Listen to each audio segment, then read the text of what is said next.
but it is in the field of medicine where 3D printing is poised to change the game. Doctors Ted and Patrick are printing exact 3D models of skulls of their patients. Instead of examining flat scans, it is more efficient for them as surgeons to examine a 3D model.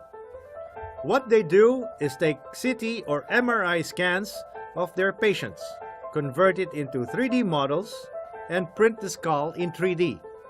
Napapaiksi po kasi yung operating time, which will lead to shorter hospital stay din. Nababawasan po ang mga komplikasyon pagdating sa operasyon dahil yung doktor po ninyo, alam na niya kung saan po putol at ano yung mga maaring problema na maaring lumabas habang inoperahan po kayo.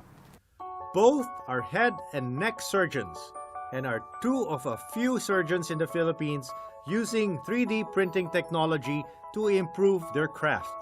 Meron akong isang pasyente noon na kung saan na-aksidente siya at yung kabuuan ng kanyang facial skeleton talagang nagkadurog-durog, no? Nakita namin yung actual model, nakita namin meron naman palang solusyon, meron naman palang magandang gawin, no? So with that, naoperahan ang pasyente.